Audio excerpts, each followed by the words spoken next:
Bismillahirrahmanirrahim. Assalamualaikum warahmatullahi wabarakatuh. Alhamdulillah, puji syukur kehadirat Allah Subhanahu wa Ta'ala yang telah melimpahkan begitu banyak rahmat serta karunia sehingga hari ini kita dapat kembali berjumpa. Apa kabar Anda pemirsa TV dan juga pendengar beserta keluarga di rumah? Semoga di siang hari ini Anda senantiasa dalam keadaan baik, dalam keadaan sehat walafiat, penuh keberkahan dan dalam keadaan yang selalu berbahagia ya. Senang sekali saya Sekar Pangesti akan kembali hadir membersamai Anda dalam program Spesialis. Program tentang dunia kesehatan bersama para dokter spesialis. Baik pemirsa, di episode Spesialis kali ini kita akan membahas topik yang pastinya sangat penting, yaitu adalah ketahui penyebab gangguan pendengaran. Karena gangguan pendengaran ini bisa dialami oleh anak-anak hingga lansia. Dan juga tentu akan sangat mempengaruhi kualitas hidup kita jika tidak ditangani dengan tepat.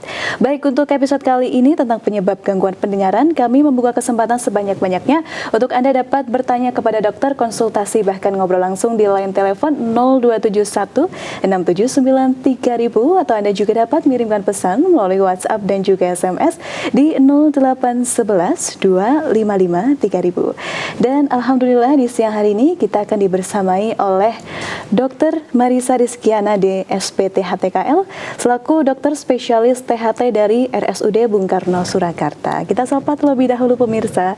Assalamualaikum warahmatullahi wabarakatuh, Dr. Marisa. Waalaikumsalam, Mbak Sekar. Bagaimana kabarnya siang hari ini, dokter? Alhamdulillah sehat. Semoga Mbak Sekar dan para pemirsa juga pendengar dalam kondisi yang sehat walafiat. Alhamdulillah. Insya Allah kita semua sehat, dokter. Melihat semangatnya dokter ini pastinya tertular ya di siang hari ini. Insya Allah. Alhamdulillah, ini di perjumpaan yang kedua kali ya, dokter. Betul, ya. kedua kali, Mbak. Baik. Dan untuk kali ini kita akan membahas tentang penyebab gangguan pendengaran. Baik, Dokter Marisa, ini sebelum kita masuk ke materi inti, kita ingin tahu seberapa sering sih ini dokter menemukan kasus gangguan pendengaran di masyarakat, khususnya para pasien-pasien yang berkunjung atau periksa ini ke RSUD Bung Karno Surakarta. Jadi memang kasus gangguan pendengaran ini memang cukup sering ya kita dapatkan keluhan tersebut dan cukup sering kita tangani di RSUD Bung Karno. Oleh karena itulah saya ingin mengangkat topik ini karena gangguan pendengaran ini sebetulnya bukan hanya permasalahan medis, kelainan organ, namun juga berkaitan dengan kualitas hidup ya Mbak ya. Nanti misalnya pada anak akan mengganggu perkembangan bahasanya, bicaranya. Kalau pada anak yang lebih besar terganggu tuh pasti pendidikannya, pada remaja pendidikannya akan terganggu. Kemudian nanti juga akan kualitas hidup yang orang tua ya mungkin akan merasa minder kalau tidak dengar, mungkin seperti itu. Dan nanti itu lama-kelamaan akan berakibat banyak ya, nanti bisa menyebabkan demensia atau pikun seperti itu. Baik, ini berarti cukup banyak juga dokter permasalahan kasus pendengaran yang ada di RSUD Bung Karno Surakarta. Padahal mungkin ini terkait gangguan pendengaran terkadang kita anggap enteng saja begitu, kita abaikan karena merasa bahwa gangguan pendengaran ini mungkin biasanya dialami oleh usia lansia saja atau kalau sudah tua saja begitu. Padahal tidak juga, anak-anak pun juga banyak yang mengalami gangguan pendengaran. Nah, terkait speech delay tadi juga bisa ya mempengaruhi anak-anak ketika ada gangguan pendengaran gitu. Betul, bisa sekali Mbak Sekar. Jadi memang mengenai gangguan pendengaran pada lansia itu memang cukup sering, namun yang sekarang mulai meningkat sebetulnya pada remaja. Oh, remaja justru peningkatannya, betul. Cuman gangguan pendengaran ini sendiri memang bisa menyerang di semua usia, dari usia bayi. Jadi dia kelainannya sudah bawaan, kelainan kongenital atau kelainan bawaan. Pada anak, pada remaja yang mungkin, nah ini remaja ini yang sekarang ini angkanya mulai meningkat karena ternyata mereka itu suka mendengarkan musik yang keras menggunakan headset. Mungkin mereka sering bermain game ya. Headset, earphone ini ya yang perlu diperhatikan. Cukup tinggi sih sebetulnya. Baik, terima kasih dokter. Nah, sebelum kita nanti bicara soal gangguan pendengaran, ini boleh disampaikan terlebih dahulu secara singkat terkait telinga ini, ada apa saja di dalam telinga, strukturnya supaya kita juga tahu nih dokter terkait telinga. Silahkan dokter. Sebenarnya saya tadi sudah menyiapkan ada gambar ya Mbak ya, mungkin kalau bisa sambil di-share gambar nggak apa-apa. Di situ untuk telinga sendiri itu sebetulnya terbagi menjadi 3 bagian. Telinga di bagian luar, luar, di bagian tengah, dan bagian dalam. Yang bisa kita lihat tentunya cuma di telinga bagian luar ya, yaitu daun telinganya sama liang telinganya. Nanti kalau yang sebelah tengah dan dalam itu sudah area yang tidak bisa kita lihat langsung, tapi mungkin kita harus melihat dengan alat-alat khusus, dan terkadang kita membutuhkan ronsen atau scan. Jadi ada 3 yang mana kita bisa melihatnya cuma yang area luar aja. Iya, berarti tidak hanya bagian luar saja yang sering kita lihat, yaitu daun telinga, tadi ada tulang telinga juga, tapi juga ada bagian tengah dan juga ada bagian dalam. Lalu dokter, bagaimana sebenarnya proses suara bisa sampai ke otak kita, kemudian bisa dijelaskan proses pendengaran dari awal sampai akhirnya kita bisa mendengar. Berarti tentang proses transmisi suara ini seperti apa, Dokter Marisa? Jadi secara gampangnya kita itu mendengar suara, jadi suara akan ditangkap oleh daun telinga kita. Oleh karena itu makanya telinga itu berbentuk seperti setengah corong supaya bisa menangkap suara, kemudian dimasukkan ke dalam liang telinga, masuk di situ akan ada gendang telinga. Nah, gendang telinga itulah yang akan bergetar menerima suara tadi, kemudian dia mulai masuk ke telinga bagian tengah, di mana yang bagian tengah itu nanti ada tulang-tulang pendengaran yang sangat kecil. Nah, disitulah tulang pendengaran itu akan menggetarkan suara tadi dan akan disalurkan lebih masuk ke telinga bagian dalam, masuk ke telinga yang bagian dalam, kemudian akan dirubah menjadi suatu sinyal neurotransmitter seperti listrik ya. Kemudian akan masuk ke otak, diterima sebagai sebuah informasi oleh otak. Baik, Dokter Marisa, dari daun telinga, kemudian ke liang telinga, sampai gendang telinga, dan sebagainya. Ini ternyata proses transmisi suara pendengaran ini seperti ini. Kita bilang Masya Allah sekali begitu ya, proses yang begitu kompleks dan begitu luar biasa. Jadi benar-benar penting menjaga semua bagian telinga kita, pemirsa ya, supaya tidak terganggu. Baik, kemudian ke topik utama tadi, Dokter, terkait definisi gangguan pendengaran. Setelah kita tahu cara bekerja pendengaran tadi yang sudah disampaikan oleh Dokter Marisa, kemudian apa yang dimaksud dengan gangguan pendengaran atau definisi gangguan pendengaran itu sendiri, Dokter? Jadi kalau gangguan pendengaran ya berarti memang ada penurunan ya, gangguan adanya transmisi suara dari luar masuk ke telinga. Dan itu bisa melibatkan entah itu telinga yang bagian luar, telinga bagian tengah maupun telinga yang bagian dalam. Dan nanti masih ada grade-nya juga.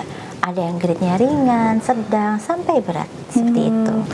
Baik, definisi dari gangguan pendengaran tadi ya, Dokter, berarti tidak hanya ketika telinga itu, mohon maaf, tuli total itu dibilang gangguan pendengaran, tapi ketika telinga kita sudah mulai mendengar tidak jelas, itu juga sudah masuk dari kategori gangguan telinga. Tadi ada juga grade-nya dari ringan, sedang, kemudian sampai ke berat. Ini bisa disampaikan lebih dahulu, Dokter, dari masing-masing tersebut. Mungkin bisa ditunjukkan gambar ya yang di PowerPoint. Jadi kita di RSUD Bung Karno itu kita sudah memiliki alat ya untuk melakukan pemeriksaan pendengaran. Baik. Gambar yang selanjutnya, satu lagi. Oke, next slide. Next slide. Ya. Nah, untuk pemeriksaan ini ya, Dokter, ya, betul. derajat, derajat ketulian. Ya, ini untuk pemeriksaannya kita menggunakan alat yang namanya audiometri nada murni. Nanti dari alat itulah nanti kita bisa mengetahui apakah pasien ini memiliki pendengaran yang normal, tuli yang ringan, sedang, sampai berat, atau mungkin memang betul-betul tulinya mungkin ya sangat berat atau total. Jadi kita menggunakan alat namanya audiometri. Audiometri, baik. Menarik, jadi beda jenis, beda juga bagaimana cara penanganannya. Baik. Kemudian, Dokter, bagaimana tips mendengar dengan aman supaya tidak terganggu dari pendengaran kita? Jadi untuk tips mendengar secara aman sebetulnya tergantung dari aktivitas kita, usia, dan juga mungkin pekerjaan.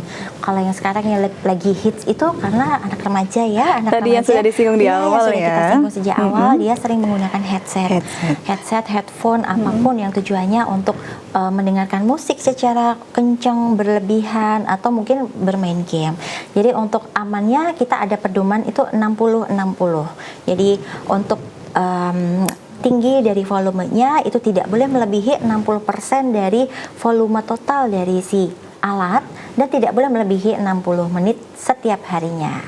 Biasanya itu kan kalau kita sebelum menaikkan volume yang paling keras itu sudah ada peringatan di HP Betul, ya. kalau untuk HP zaman now itu Iya. sudah ada ya Mbak ya. Iya. Cuman kalau alat kayak game mungkin nggak ada peringatan seperti itu ya. Kalau nggak kenceng mungkin kurang puas Betul, begitu dokter. iya, Padahal itu betul. sangat berbahaya bagi pendengaran kita. Baik, dokter, dari pengalaman dokter Marisa sendiri di RSUD Bung Karno Surakarta, kemudian dari apakah banyak pasien yang datang dengan keluhan gangguan pendengaran yang mungkin berat begitu? Jadi beberapa memang ada masyarakat lanjut usia yang melakukan pemeriksaan ke RSUD Bung Karno. Kita lakukan pemeriksaan dengan alat yang tadi kita miliki namanya audiometri. Memang beberapa kita dapatkan adanya pendengaran yang sudah cukup berat untuk penurunannya. Nah, dari situ kita kan mencari tahu penyebabnya dari mana, bagaimana, apakah ada kotorannya di liang telinganya. Kalau ada kotorannya nanti kita bersihkan. Kemudian kalau misalnya masyarakat pada lanjut usia, mayoritasnya kan permasalahannya ada pada persyarafannya. Betul. Nah, sehingga kalau betul setelah kita tegakkan diagnosanya memang permasalahannya di saraf, maka kita harus melakukan pemasangan alat bantu dengar. Gitu. Jadi pemasangan alat bantu dengar ini cukup penting juga ya Mbak Sekar untuk masyarakat dengan lanjut usia, karena dengan adanya alat bantu dengar itu maka masyarakat lanjut usia itu lebih pede dalam berkomunikasi. Beliau itu kalau misalnya tidak bisa mendengar kan merasa tidak pede untuk berkomunikasi, mungkin dengan keluarga, mungkin dengan tetangga. Betul. Mungkin kok anaknya kalau mau ngomong kok harus teriak, nanti jadi sakit marah, sakit hati seperti itu. Nah, dengan para lansia yang akhirnya menarik diri dari sosial karena tidak mendengar, mungkin karena malu, depresi dan lain-lain, maka lama-kelamaan itu tidak ada stimulasi ke otak, itu akan menyebabkan karapikun ya atau demensia, sehingga biasanya kalau kasus seperti ini kita arahkan ke pemakaian alat bantu dengar untuk meningkatkan lebih ke meningkatkan kualitas hidup. Baik, terkait alat bantu dengar tadi kita bisa mendapatkan di mana dan apakah untuk lansia atau mungkin dengan kualifikasi tingkat penyakit pendengaran tertentu ini bisa di cover dokter terkait alat bantu dengar? Iya betul. Jadi kalau untuk pemeriksaan pendengarannya, pemeriksaan pembersihan telinga, semuanya sangat di cover ya untuk asuransi di RSUD Bung Karno. Cuman mengenai alat, memang alat bantu dengar ini sama halnya mungkin seperti kacamata ya. Jadi kita tidak menyediakan di rumah sakit. Jadi ada hearing center. Hearing centernya nanti ada surat pengantar juga dengan menggunakan BPJS, nanti bisa tetap menggunakan BPJS-nya. Tapi yang menyediakan bukan dari RSUD Bung Karno, khusus untuk alat bantu dengarnya. Nah, gitu tadi ya kalau sampai lansia. Kita boleh ke usia dini ya dokter ya. Bagaimana cara supaya orang tua ini lebih aware di awal mengetahui potensi anak memiliki gangguan pendengaran sedari dini mungkin supaya nanti tidak terlanjur besar baru terlambat dalam segi penanganan begitu dokter Marisa? Baik. Jadi kalau pada usia dini ya, itu misalnya pada bayi itu memang sulit diketahui karena kita tahu bahwa ketulian itu kan tidak terlihat dari luar. Beda halnya dengan kelainan bentuk pada telinga, itu pasti langsung terlihat, langsung diperiksakan. Namun kalau bentuk telinganya bagus, belum tentu si adik bayi ini pendengarannya baik. Maka memang sulit untuk kita ketahui apakah si adik yang bayi baru lahir ini dia memiliki kelainan di pendengarannya atau tidak. Biasanya memang orang tua itu akan datang yang tadi Mbak Sekar singgung di awal tadi ya, dengan adanya keterlambatan bicara atau kita sebut dengan delay speech gitu. Jadi betul untuk bagaimana untuk tata laksana secara dini itu yang pertama kita harus melakukan screening ya, screening pendengaran sebetulnya pada usia awal. Mayoritasnya untuk screening pendengaran sudah rutin kita lakukan pada bayi-bayi baru lahir yang dengan resiko tinggi, dengan bayi prematur itu kita menggunakan alat yang namanya OAE. Alhamdulillah di RSUD Bung Karno juga sudah memiliki, sehingga kita bisa lakukan screening secara sangat dini. Nah, misalnya memang tidak dilakukan pemeriksaan seperti itu ya, mungkin pemeriksaannya ya harus curiga itu orang tua misalnya pada anak usia 12 bulan kok belum bisa mengoceh gitu, usia 24 bulan kok perbendaharaan katanya masih sedikit, jadi memang harus aware sekali untuk orang tua. Baik, berarti kalau misalnya diketahui sedini mungkin itu ya tidak semudah itu juga begitu ya. Tapi lebih baik tetap kita coba untuk periksakan kalau memang ada tanda-tanda yang mengarah pada anak itu mungkin ketika dipanggil ini tidak merespon dan sebagainya. Ini mungkin ada gangguan dari pendengaran. Baik dokter, tadi sudah membahas tentang gangguan pendengaran dan sebagainya. Faktor-faktor yang mungkin bisa menyebabkan gangguan pendengaran ini apakah juga bersinggungan dengan, mohon maaf, kotoran telinga? Itu apakah ada hubungannya? Bisa ada hubungannya. Jadi faktor yang bisa menyebabkan gangguan pendengaran itu juga tergantung akan berhubungan dengan lokasi dari telinga yang tadi. Misalnya permasalahannya di telinga bagian luar, bisa saja ternyata hanya ada kotoran yang mengeras. Nah, seperti itu bisa menyebabkan penurunan pendengaran. Kalau yang seperti itu tinggal kita lakukan pembersihan saja.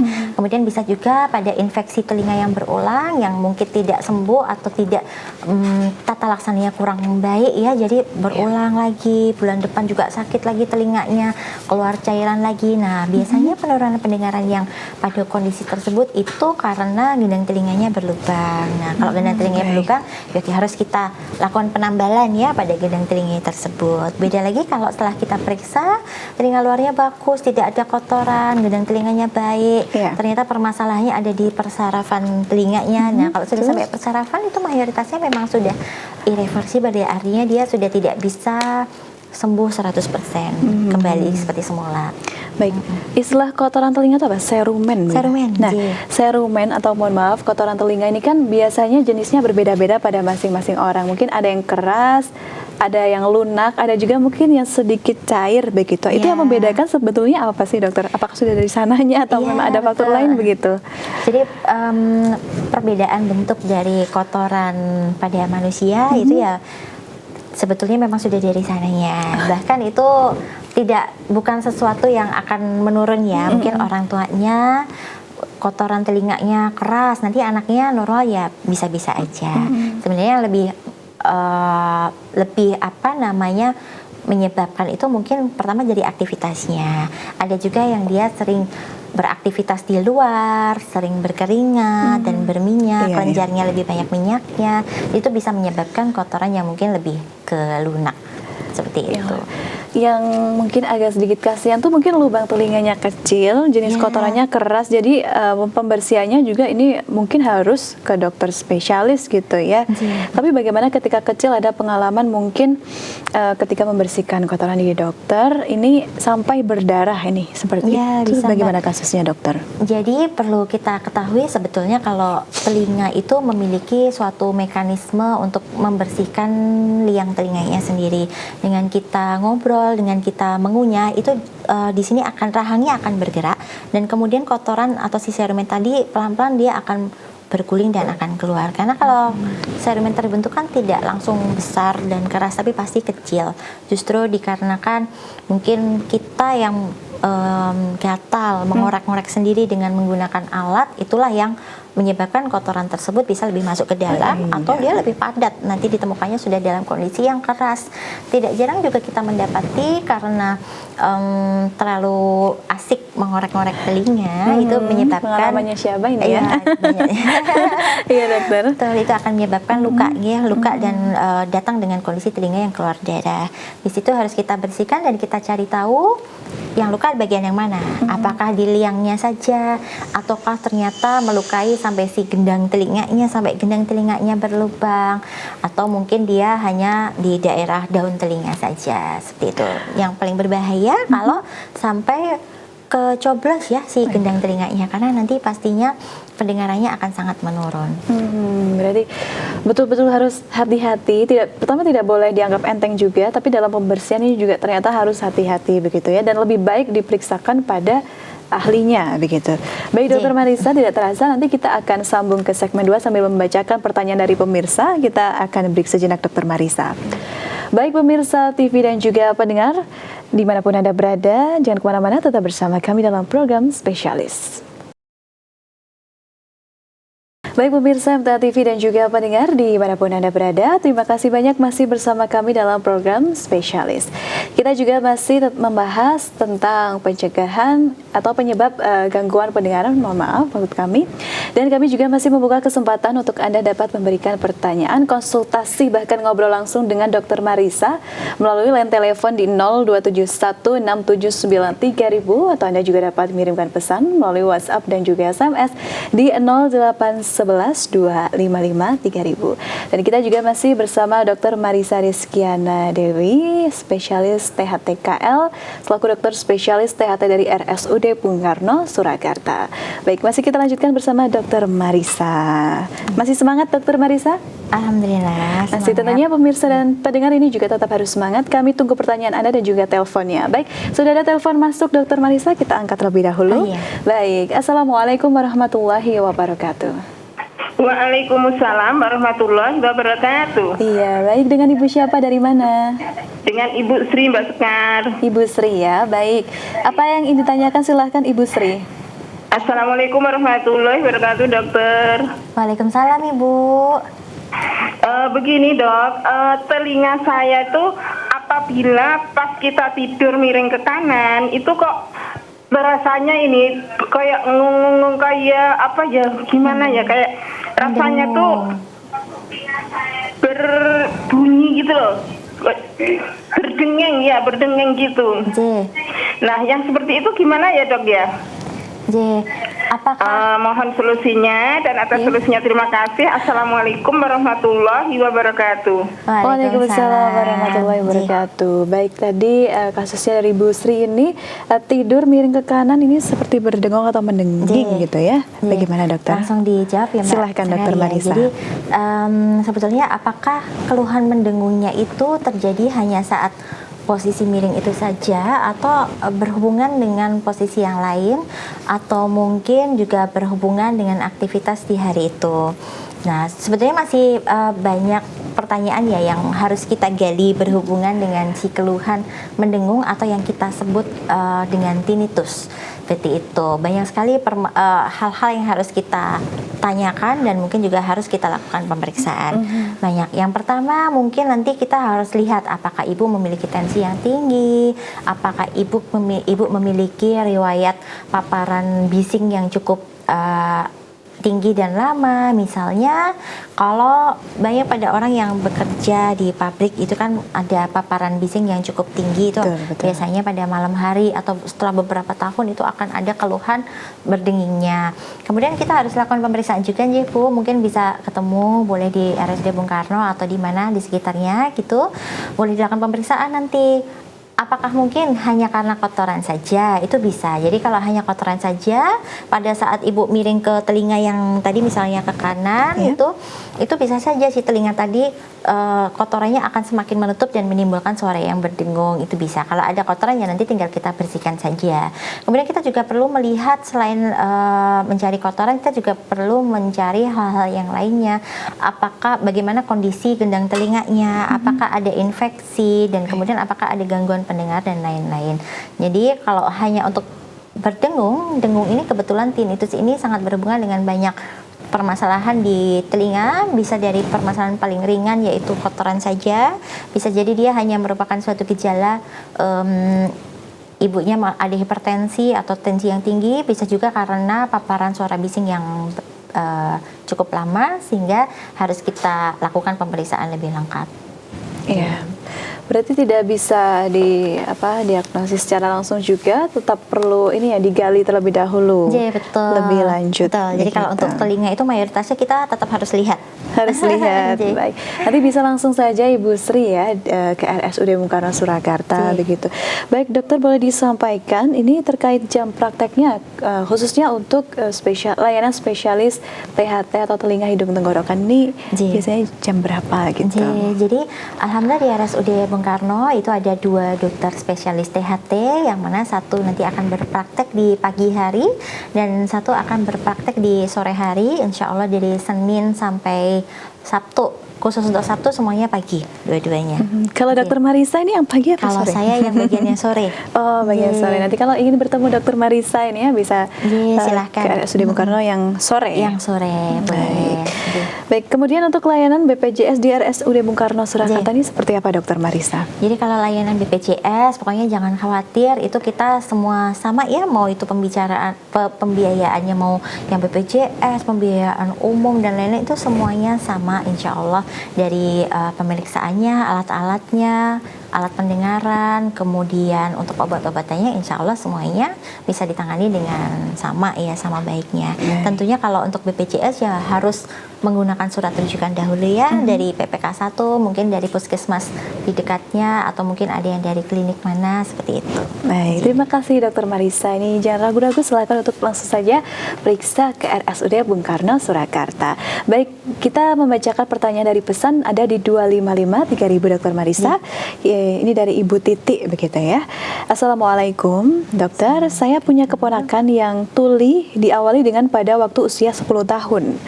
Dia panas dan akhirnya dia tuli sampai sekarang yang berusia 35 tahun. Mohon penjelasannya dan juga solusinya dokter. Terima kasih.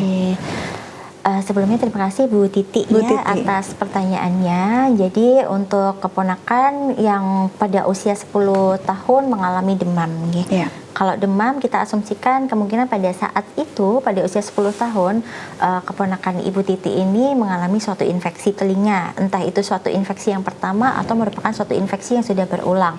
Nah, karena sekarang sudah usia 35 tahun, berarti sudah 25 tahun yang lalu jadi keluhan tersebut terjadi, dan ternyata sekarang gangguan pendengarannya dikatakan oleh ibu ini tuli ya, kemungkinan pendengarannya sudah sangat berat gangguan pendengarannya. Yang pertama untuk pemeriksaan telinga itu untuk keluhan telinga memang kita harus melihat, kita harus melakukan pemeriksaan tersebut. Nanti akan kita gali penyebabnya apa, kemudian kita lakukan pemeriksaan dengan menggunakan teropong telinga. Nanti kalau di RSUD Bung Karno kita ada kameranya, sehingga nanti pasien keluarga tuh bisa melihat gendang telinganya, bagaimana kotorannya, apakah gendang telinganya ada berlubang, apakah ada benjolan. Kadang kita juga harus melakukan pemeriksaan ronsen ataupun CT scan dari telinga ya, untuk lebih mengetahui lebih ke dalam lagi permasalahannya ada di mana, seperti itu. Jika permasalahannya ada di infeksi, kita sembuhkan infeksinya. Bahkan kadang-kadang kalau infeksinya memang sudah lama, dia sudah menyebar tidak hanya di telinga bagian luar, namun telinga bagian tengah dan dalam, tidak menutup kemungkinan akan dilakukan pembedahan untuk operasi untuk pembersihan dari si infeksinya. Kemudian jika memang pendengarannya itu nanti kita juga tes dengan alat pendengaran yang kita miliki. Jika ternyata gangguan pendengarannya itu ada pada saraf karena ini sudah 25 tahun, apakah mungkin ada hubungannya dengan saraf? Nah, kalau udah saraf itu memang sudah kemungkinan irreversible, artinya sudah tidak bisa kembali seperti sedia kala, seperti itu. Nah, kalau sudah dalam kondisi seperti itu ya memang harus menggunakan alat bantu dengar. Namun kita tidak boleh menyepelekan infeksinya. Kalau memang masih ada infeksi di telinganya ya itu harus kita tata laksana supaya tidak memperburuk lagi dari pendengarannya. Baik, terima kasih banyak Dokter Marisa atas jawabannya untuk Ibu Titi ini ya. Semoga apa yang disampaikan dokter bisa dipahami dan juga bermanfaat. Kita doakan juga ya semoga senantiasa dalam keadaan sehat selalu. Amin, gitu ya. Baik, kemudian di pertanyaan kedua dokter masih di 2553000. Assalamualaikum dokter, ini dari saya Kori Aina. Ingin menanyakan perihal gangguan pendengaran yang saya alami, yaitu pembengkakan di bagian dalam kanan telinga yang menjalar sampai ke sakit kepala selama 1 pekan.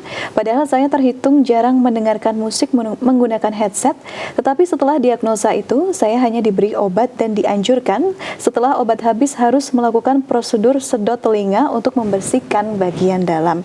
Di sini saya ingin menanyakan tindakan apa yang harus saya lakukan Dokter Marisa jika hal itu terulang lagi, dan faktor lain apa yang menyebabkan saya sampai seperti itu padahal saya terhitung jarang menggunakan headset dan selalu mengganti sarung bantal dokter. Iya, jadi baik ya, mungkin Mbak Kori ya. Terima kasih ya Mbak Kori atas pertanyaannya mengenai bengkak di dalam telinga kanan. yang mana dia sampai menyebabkan rasa pusing.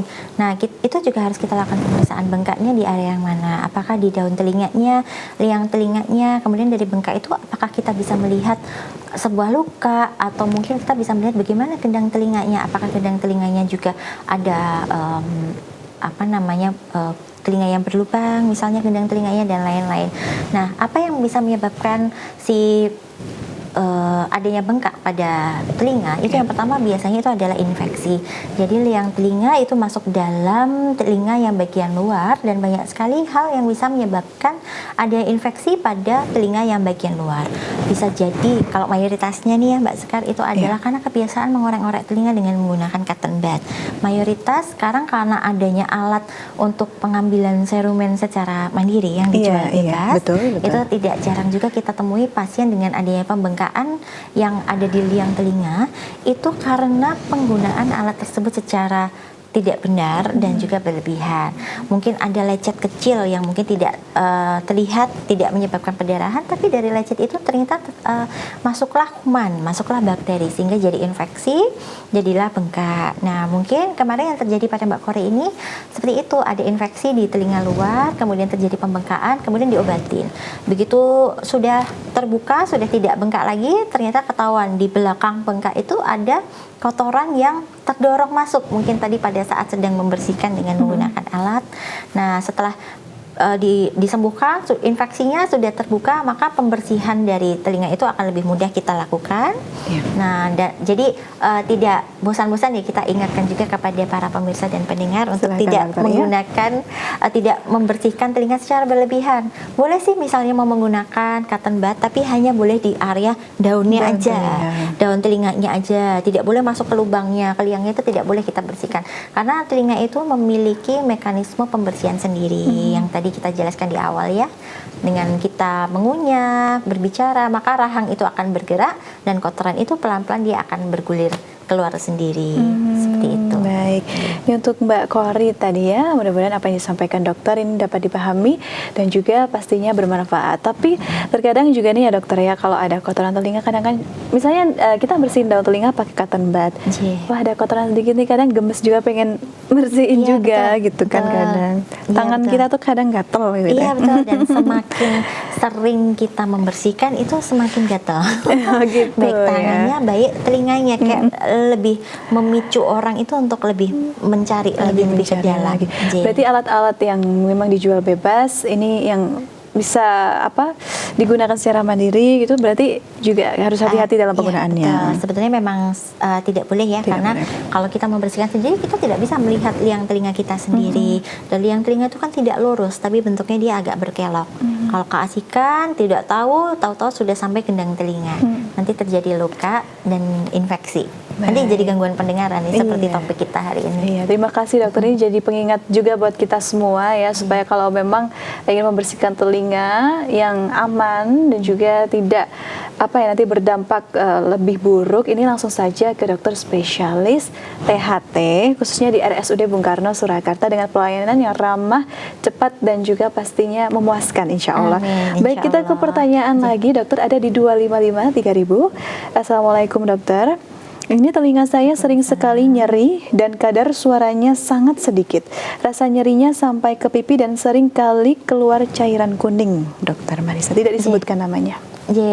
Baik, terima kasih ya untuk pertanyaan yang ketiga ini mengenai nyeri telinga dan keluar cairan berwarna kuning. Nah, ini penting sekali untuk kita lakukan pemeriksaan apabila ada keluar cairan dari telinga.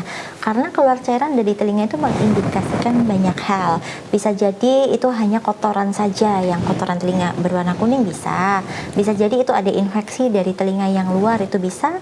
Namun yang paling kita waspadai, patut kita waspadai kalau cairannya itu sampai kental dan agak kehijauan dan kadang-kadang berbau. Karena setelah kita lakukan pemeriksaan, biasanya kita dapatkan adanya lubang dari gendang telinga dan terjadi infeksi di situ. Itu infeksinya sudah bukan area luar lagi, tapi infeksi telinga yang bagian yang tengah. Dan di situ tata laksananya juga jadi lebih lama ya, dan sangat membuat gangguan pendengaran itu akan lebih lebih bisa terjadi lagi pada pasien dengan infeksi di telinga yang bagian tengah. Sehingga saya sarankan untuk nggak ada namanya ya, beliau hamba Allah nanti, gitu ya. Allah, jadi kalau misalnya masih nyeri ya, pertama tidak boleh dikorek-korek, yang kedua tidak boleh kemasukan air, nah yang ketiga langsung dibawa ke dokter THT. Nanti kita cari tahu area mana ini yang bikin keluar cairannya itu, nyerinya juga dari mana, kira-kira begitu. Baik, tadi kalau yang disampaikan ini nyerinya sampai ke pipi tadi dokter, ini seperti apa? Jadi kalau telinga itu memang nyerinya itu dia bisa merembet kemana-mana. Seperti yang kita dapatkan dari pertanyaan yang kedua kalau tidak salah tadi, nyerinya sampai ke kepala. Yang ketiga nyerinya sampai ke pipi. Nah itu nanti perlu kita cari tahu semuanya. Kalau nyerinya sudah merembet, jangan-jangan memang infeksinya sudah berulang dan infeksinya sudah ke mana-mana yang ditakutkan seperti itu. Baik, untuk hamba Allah semoga bisa dipahami dan juga bermanfaat, sehat selalu ini ya untuk telinganya, semoga segera pulih kembali.